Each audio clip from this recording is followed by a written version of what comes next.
దేవుని పరిశుద్ధ నామమునకు మహిమ కలుగును గాక. క్రీస్తునందు ప్రియమైన వాళ్ళరా, బాగున్నారా? దేవుని మహాకృపలో మనం అందరం బాగున్నాం. మరొక రోజును కలిగి ఉన్నాం. మరి ఈ రీతిగా ప్రభుని స్తుతించడానికి, ఆరాధించడానికి ఇటు సమయాన్ని కలిగి ఉన్నాం. మరి మాటలు మీరు ప్రతిరోజు వింటున్నారని మేము సూచిస్తున్నాం.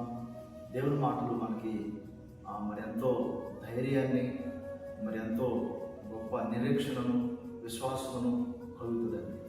దేవుని మాటలు రాయబడి ఉంది కదా, వినటం వలన విశ్వాసం కలుగును అని. కనుక దేవుని మాట, లోకంలో ఎన్నో మాటలు వింటూ ఉంటాం. అయితే దేవుని మాటలో ఉన్న ప్రత్యేకత ఏంటంటే ధైర్యం కలిగి ఉంటుంది, నిబ్బరం కలిగి ఉంటుంది. కనుక అనుభవిస్తున్న వారికి మాత్రమే అర్థమవుతుంది.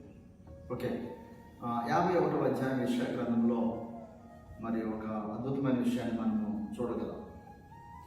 నీతిని అనుసరించు వారులారా, నా మాట వినుడి, నా బోధన హృదయం ఉంచుకున్న జనులారా ఆలకించుడి.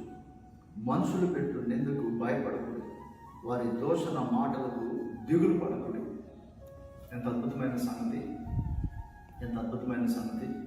పితరుడు యోసేపు గారిని మనం చూస్తే, మరి మనుషులు అయినటువంటి వారి రక్త సంబంధికులు, వారి అన్నవాడు, వాళ్ళ యొక్క తండ్రి ఆయనకు వచ్చిన కళను బట్టి వారితో పంచుకుంటే మరి ఎంతగానో ద్వేషిస్తారు కదా, దూషిస్తారు కదా, మరి ఎంతగానో తునీకరిస్తారు కదా.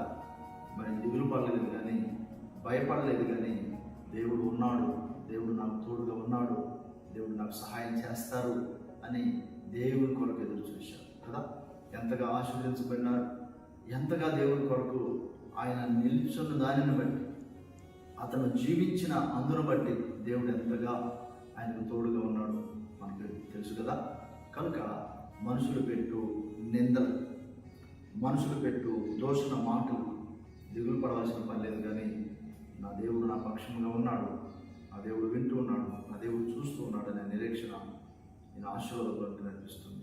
దేవుడి గొప్ప మాట దీవించి ఆశీర్వదించుకున్నాను. ఆమేన్. మన తండ్రి అయిన దేవుడి ప్రేమ, మన రక్షకుడైన యేసుక్రీస్తు ప్రభువారి శాశ్వత కృప, పరిశుద్ధాత్మ దేవుని సన్నిధి సహవాసం మనకందరికీ తోడై నడిపించును గాక. ఆమేన్. God bless you.